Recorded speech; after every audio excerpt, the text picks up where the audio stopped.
Good morning, ladies and gentlemen. Thank you all for making time to be with us today. A special thanks also to our very good friends, Senator Udall and Senator Flake, as well as Senators Klobuchar and Heinrich, for joining us in addressing this very important issue. Today we are gathering to respectfully ask Congress to expedite the confirmation of Roberta Jacobson as U.S. Ambassador to Mexico. The senators you'll be hearing from today in this bipartisan collaboration are illustrating what our country needs most. We sorely need our legislators to work together for the common good, putting politics aside and reaching across the aisle. This is real American leadership. Senators, the United States Hispanic Chamber of Commerce, our 200 chamber members across the country, and our 4.1 million Hispanic-owned businesses, thank you for your leadership on this issue. And now we'll be hearing from our very good friend, New Mexico Senator Tom Udall.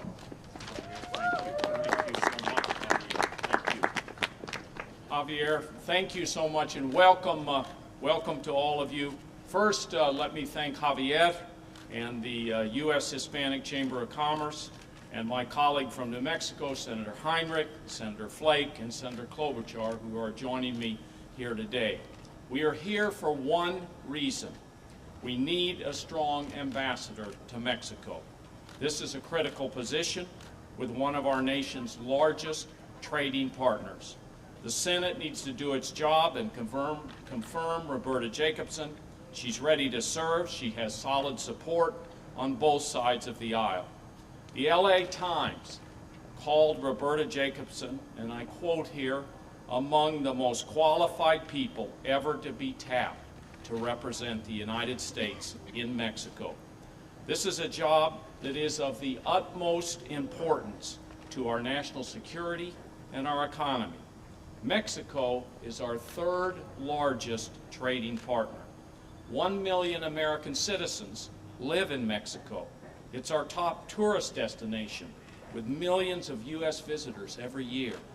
It's also vitally important to my home state of New Mexico, which shares a border with Mexico.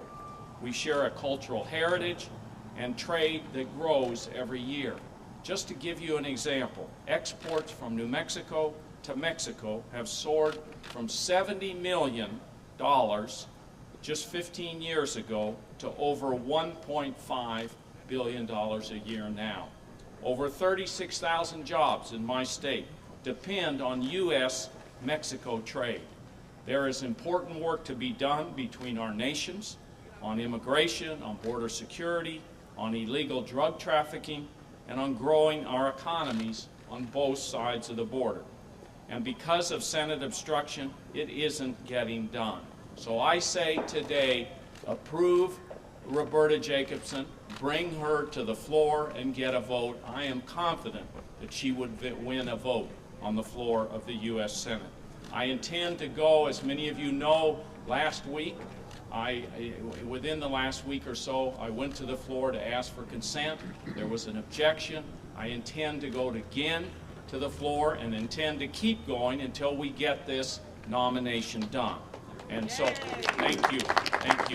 And let me turn this over to Senator Flake, who I've worked with on so many issues, and he's been a great leader in the United States Senate and has showed incredible bipartisanship when it comes to issues like this. Thank you. Senator Flake. Thank you, Tom. Thank you, Javier. And thank you to the Hispanic Chamber. Thanks for putting this group together. This is vitally important for our U.S. interests. And from Arizona, let me tell you, it's extremely important. They talked about already Mexico's importance to the U.S. and to our economy. Third largest trading partner. Arizona has trade totaling about $9 billion a year. We often talk about the border security issues, and we have those issues. That's one reason we need an ambassador to Mexico. But we have tremendous commerce at the border as well. We have ports that are humming with commerce and trade and travel. And we need a strong ambassador to Mexico who can work on these issues. Roberta Jacobson, anybody who has worked with her, who's dealt with her, realizes that she is a professional, well qualified, and there's simply no reason to block her vote on the Senate floor. So I appreciate my colleagues, I appreciate Tom going to the floor and asking for consent again and again to get this done. I support him, I support these efforts, and thank you all for being here today.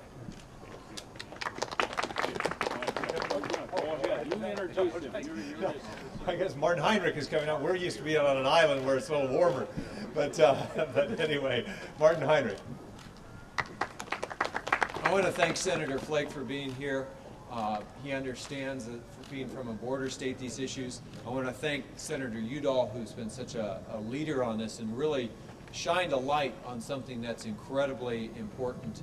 And another border state senator who's going to be joining us. We've got the north and the south border covered here. And I think we all understand just how important this is. This is no laughing matter. Our constituents understand that we work and cooperate with our border neighbors every day. We do it on trade, we do it on law enforcement, and we do it on border security. And to leave the ambassadorship to Mexico unfilled for such a long period of time for no good reason is purely irresponsible. We have an incredibly talented and professional nominee in Roberta Jacobson. She has a long track record at the State Department. She has experience working against organized crime and drug trafficking in Mexico. She came out of the committee with bipartisan support. And this is just one more example of what frustrates our constituents when we're not able to do our job because of a few obstructionists. We don't get to ignore our constitutional job to make sure that these appointments are successfully filled just because it's an election year. And when we don't see these important appointments filled, it has consequences. It makes our nation less safe because of the cooperation that needs to happen on law enforcement and border security, and it makes us less economically strong. You've heard from several senators now who recognize that this is an enormous opportunity, this relationship with the border across between Mexico and the United States. Every year we're growing jobs and growing trade. And right now, we do not have the diplomatic conversations going on to maximize that. It's time we did our job. It's time we confirmed Ms. Jacobson. And I'm just very proud to stand here with my colleagues and say we're going to continue to shine a light on this until we see action. All right. So maybe I'm from a different part of the country here, and my hat's off to my great colleagues. I noticed that Martin is actually wearing a vest. Really? I'm the one person not even wearing a winter coat. This is balmy in Minnesota. But I am here for a reason, despite my geographic location, and that is that, first of all, I really like Roberta Jacobson. This is someone that has the talent, that has the diplomatic experience, and we have a lot of debate sometimes about nominees because they may have been involved in a president's campaign or they were a bundler. That's not Roberta Jacobson. Roberta Jacobson has 3 decades of experience working with these issues, working with Latin America, understanding all of the forces at play here. So that's reason number 1.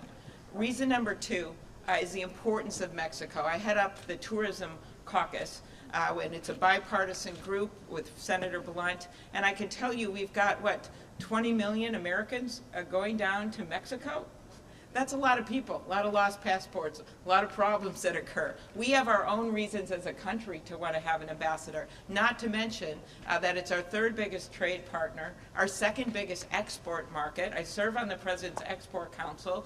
These relationships are incredibly important as we compete on a global basis, and the North American alliance with Canada, a little closer to me, the U.S. and Mexico being so important as a global bloc as we trade and we have these friendly partners to our north and to our south.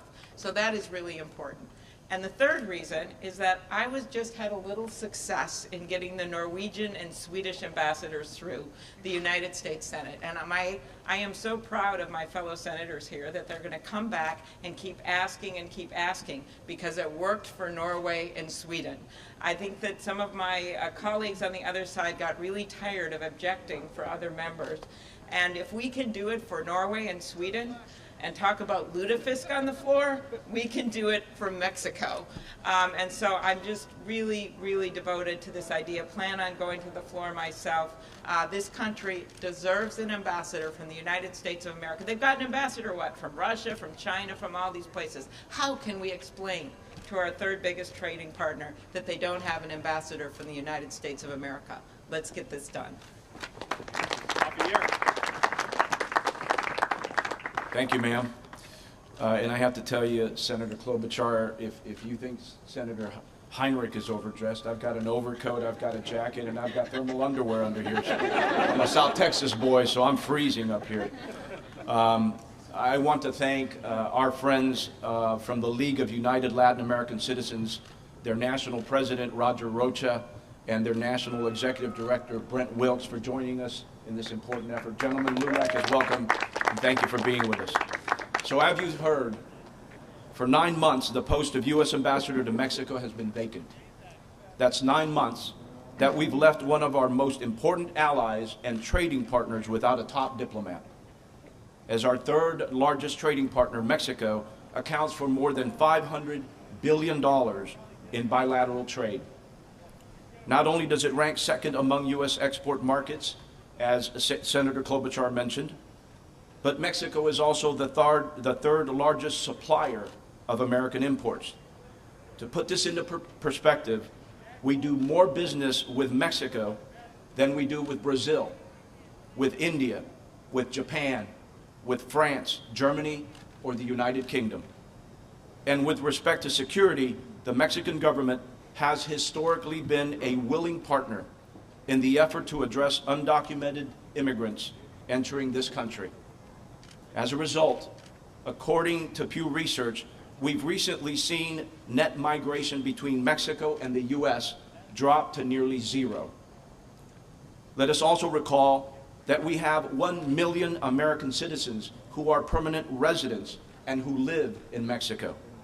That's 1 million of our own citizens who live and sometimes work far from home, and more than anyone, they depend on the U.S. government to maintain friendly diplomatic ties with Mexico. And finally, again, as Senator Klobuchar mentioned, let's never forget the 20 million American tourists that visit Mexico every year. Without a doubt, we need continued collaboration between our two governments. We recognize this at the United States Hispanic Chamber of Commerce, where we represent 4.1 million Hispanic-owned businesses that together contribute over $661 billion to our American economy every single year.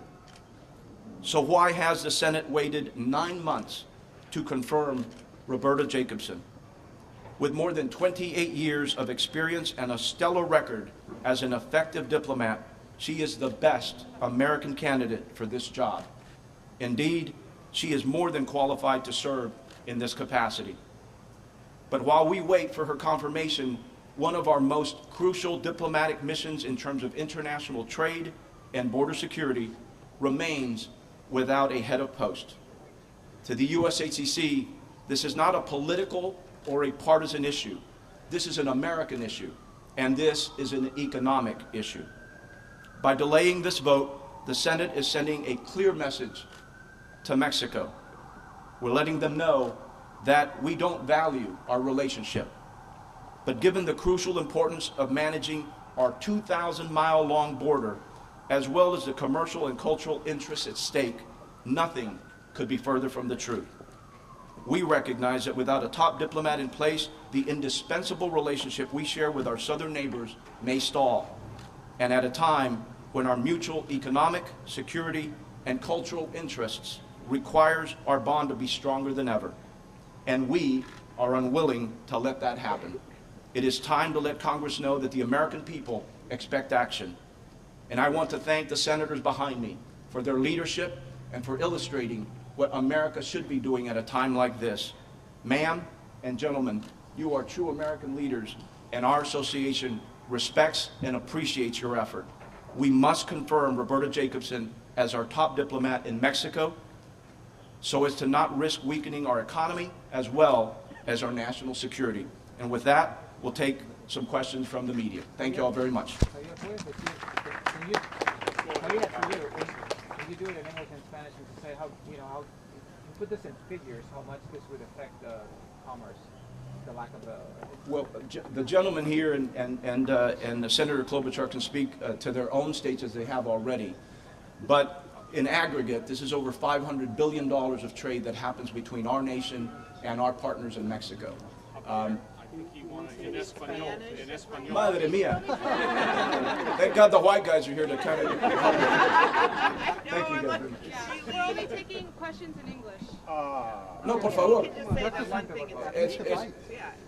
Es sumamente importante que los Estados Unidos tengan esta relación con México.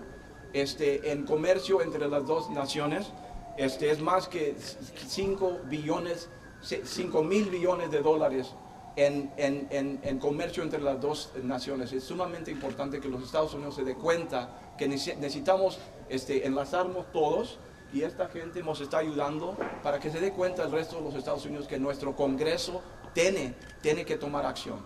Gracias. Senator Flake, I wonder if Martin Rubio is one of them that put a hold on this. Have you talked to him about this, that you are one of his supporters? I am one of his supporters, and yes, we have talked about it. Senator, on the same note, Senator Menendez told us last week that he is not doing this over Cuba. You being a big supporter of changing, normalizing the relation with Cuba, do you buy that? I don't want to characterize the opposition. I just know that she is immensely qualified. It's been 9 months now. We've reported her out of the Foreign Relations Committee by a vote of 12-7, bipartisan support. So we need to have the vote on the floor. Is Rubio the only one blocking it? Can I follow up on that and ask, have you had any conversations with, since there are holds on this nomination, the way around a hold would be to have Senator McConnell move to file cloture on this nomination. Has there been any conversation or thought of doing that? Well, that's I think, what we're doing here is to urge him to do that. And let me just say, I want this to end with a note of optimism, and in Spanish, si se puede, approve Roberta Jacobson, si se puede, we can get this done. Okay, so thank you. We have time for one more question. One more question, ladies and gentlemen. For any of the Democratic senators, have you also discussed the issue with Senator Menendez, since he does have some concerns, if not an outright objection? Senator Menendez has made clear he's not putting a hold on her. So it's just Marcos, Senator Marcos? Is the only block Rubio, or somebody else? Well, the one. Let me just tell you what we know, and we know that when I went to ask for unanimous consent on the floor, Mike Lee showed up, my cousin from Utah, and he objected on behalf of Senator Rubio. That's what I know from the facts at this point. I don't think there are other holes, but you all should keep looking into that. The important thing here is to have a vote, and so we would urge the leadership to step forward and have a vote on this nomination, and we believe because she's so well qualified, she would be approved overwhelmingly for this ambassadorship to Mexico. Are you sending a formal letter demanding that vote? Let me just say, John Cornyn is the Republican whip. John Cornyn has advocated for this vote. People need to know that. And he's spoken up in various meetings and would like to have this vote as well. So, ladies and gentlemen, and Senator Flake, that's a point well made about John Cornyn, who is a good friend and a supporter of this effort. For his leadership, we thank him as well. That wraps it up. Gentlemen, ma'am, we thank you for your leadership. God bless, and let's get this thing done. Thank you, Javier. Thank you very much.